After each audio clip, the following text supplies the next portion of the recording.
नमस्कार दोस्तों। आज हम लोग बात करेंगे यूपीपीसीएस 2023 के जो प्रीलिम्स का एग्ज़ाम है, उसकी रणनीति क्या होनी चाहिए? थोड़ा-सा पढ़ कर के किस तरीके से जो प्रीलिम्स का एग्ज़ाम है, वो निकाला जा सकता है, आज हम लोग बात करेंगे। साथ में ये भी देखेंगे कौन-कौन सी किताबें हैं, ऑथेंटिक बुक्स हैं, बहुत ही कम मटेरियल में आप वहाँ से अच्छा स्कोर गेन कर सकते हो, ठीक है? अगर हम 2022 के पेपर की बात करें, तो 2022 में हम देखते हैं कि 5 सेगमेंट ऐसे थे, जहाँ से 100 प्लस क्वेश्चन यानी कि लगभग 125 क्वेश्चन केवल और केवल 5 सेगमेंट से पूछे गए थे। और वो सेगमेंट हैं कौन-कौन से? अगर आप उन पाँचों में अच्छे से मेहनत कर ले गए, तो आप 100 प्लस का स्कोर कर सकते हैं। और आपको पता है कि पीसीएस जो प्री की मेरिट है, वो 90 से 100 क्वेश्चन के बीच में ही रहती है। इससे ऊपर नहीं गई है अभी तक, 95 टू 98 ही रही है।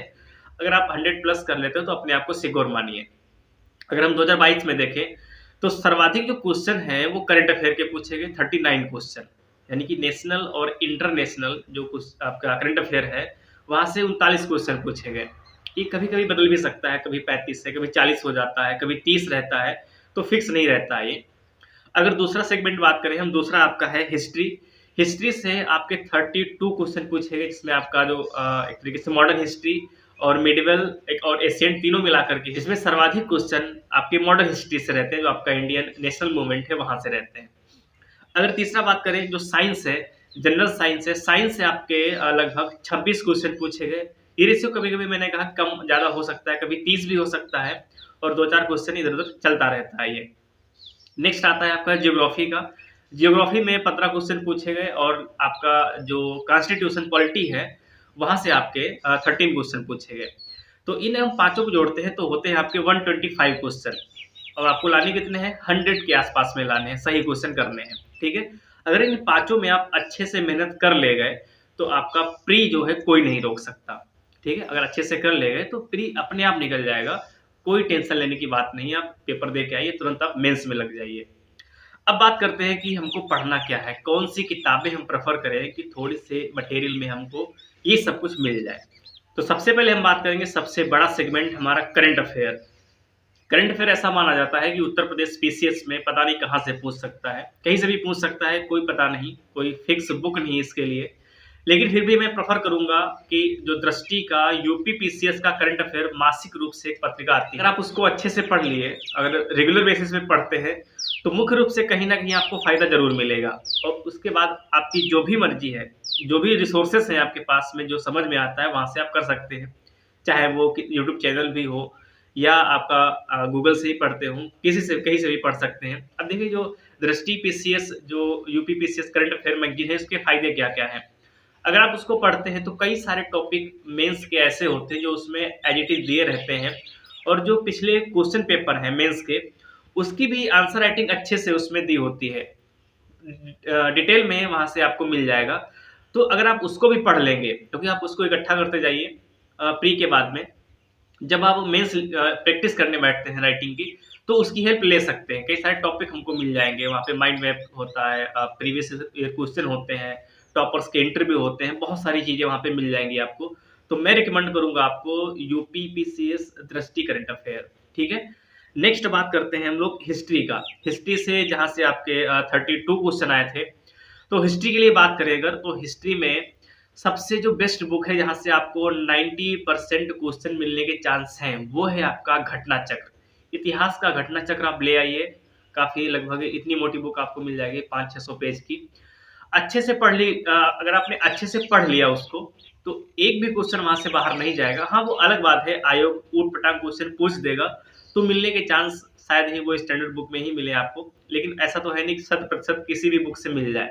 लेकिन हाँ, 90 से 95% आपके क्वेश्चन जो हैं, वो घटना चक्र से मिल जाएँगे। अब देखिए घटना चक्र की खासियत क्या है? क्योंकि जो अगर हम 2-3 साल पहले की घटना चक्र देखें, तो वहाँ पे केवल और केवल क्वेश्चन दिए होते थे।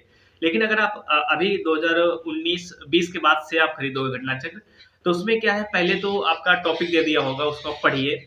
उसके बाद में आप क्वेश्चन को अटेम्प्ट करिए, किस तरीके से आप कर पाते हो। और साथ में जो उनका डिटेल यानी कि व्याख्या दी होती है प्रश्न की, वो काबिल तारीफ़ होती है। तो आप इसको करेंगे तो शायद ही कोई क्वेश्चन आपका इतिहास का छूटे, क्योंकि आप भाई अगर पीसीएस की तैयारी कर रहे हो, तो आपका बेसिक तो कहीं न कहीं मजबूत होगा ही। और दूसरी चीज़ आप पीछे फरवरी तक मेंस तो पढ़ ही चुके होता है एटलीस्ट। मैंने पिछले वीडियो में बताया था कि किस तरीके से आपको रणनीति बनानी है जिससे आप फाइनल तक जा सके।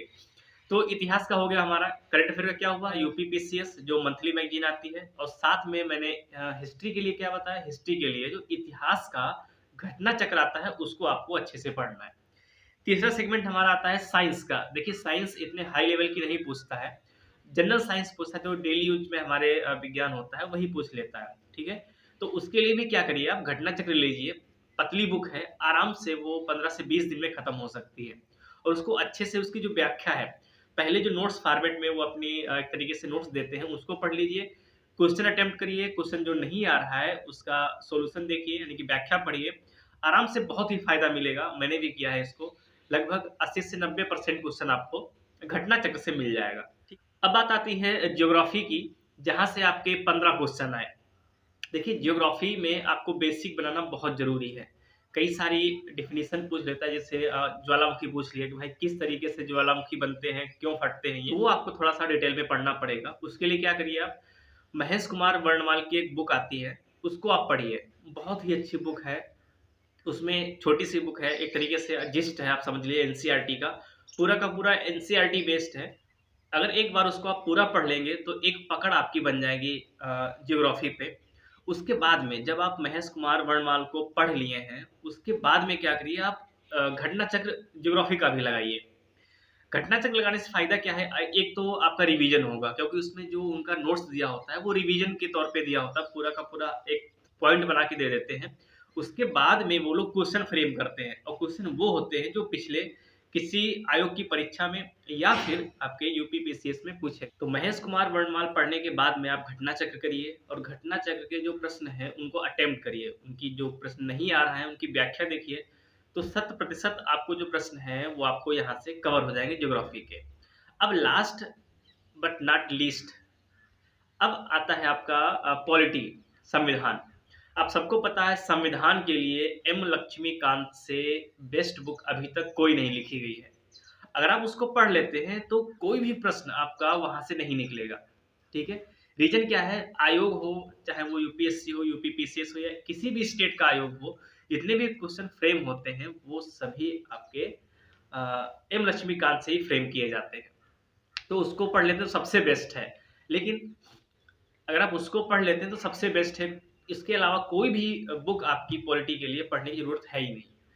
तो क्या करिए आप, एम लक्ष्मीकांत जो लेटेस्ट एडिशन है सभी के सभी उसमें संविधान संशोधन भी ऐड कर दिए गए हैं, जो भी अपडेट हुए हैं, चाहे वो ओबीसी आयोग हो, चाहे आपका जीएसटी एक्ट हो, बिल हो, कोई भी इसमें नहीं छूटा है, सब इंक्लूड कर दिया गया है। उसको पढ़ लीजिए, कोई भी प्रश्न आपका नहीं छूटेगा। इसके अलावा अगर आप उसको नहीं पढ़ पा रहे हैं, मोटी बुक है थोड़ी सी 500 से 600 पेज की, उसको नहीं पढ़ पा रहे हैं, फिर मैं रिकमेंड करूंगा घटना चक्र की पॉलिटी ले लीजिए। जितनी भी उसकी व्याख्या दी गई है नोट्स फॉर्मेट में दिया गया है, अच्छे से पढ़ लीजिए, कोई दिक्कत नहीं होगी। आपके लगभग सभी क्वेश्चन 80 से 90% क्वेश्चन आपको पॉलिटी के वहां से मिल जाएंगे। तो ये 5 सेगमेंट अगर आपने अच्छे से कर लिए तो क्या होगा, आपका 100 के आसपास में जो प्रश्न है वो सही होने के चांस बन जाएंगे। लेकिन आपको अच्छे से करने पड़ेंगे। और अगर आपको पता है कि 100 क्वेश्चन कर लिए तो आपका प्री रोकने वाला कोई पैदा ही नहीं हुआ, ठीक है। तो प्री हो जाएगा, आराम से आप मेंस के लिए जुट जाइए। अब थोड़ा सा अलग आता है, इसके लिए अलग क्या है, मान लीजिए एग्रीकल्चर का कोई डाटा आता है उत्तर प्रदेश के रिगार्डिंग या भारत में किसी भी राज्य के रिगार्डिंग, और उसमें उत्तर प्रदेश का नाम है, जाहिर सी बात है हमारा उत्तर प्रदेश भारतीय राज्य है, भारतीय संघ का एक हिस्सा है, तो होना लाजमी है। तो उसको आपको देखना है कि कौन सी फसल में उत्तर प्रदेश का कौन सा स्थान है, या प्रथम स्थान किस फसल में हो रहा है, सारा डाटा आता है, तो उसको आप अच्छे से देख लीजिए। साथ में जो विविध है आपका जीएस का, कि ये संस्थान कहाँ पे है, उपनाम देख लीजिए आप, कई सारी संस्थाएं हैं उनका हेडक्वार्टर देख लीजिए, मिसलिनियस में आपका पूरा का पूरा आ जाएगा। तो 4 से 5 नंबर का आपको वहां से मिल जाएगा। तो इन सब चीजों को करने के बाद में आप देखेंगे कि आपकी प्रीलिम्स की तैयारी इतनी धारदार हो जाएगी कि आप पेपर में बैठोगे, एक अलग ही लेवल का कॉन्फिडेंस होगा। तो ये था हमारा प्रीलिम्स की रणनीति, कैसी लगी कमेंट सेक्शन में जरूर बताइए। और अगली वीडियो हम बात करेंगे कि मेंस के लिए ऑप्शनल सब्जेक्ट कौन सा बेस्ट रहेगा और कैसे चूज, कौन सी प्राथमिकताएं होनी चाहिए। तो मिलते हैं अगले वीडियो में, तब तक के लिए नमस्कार।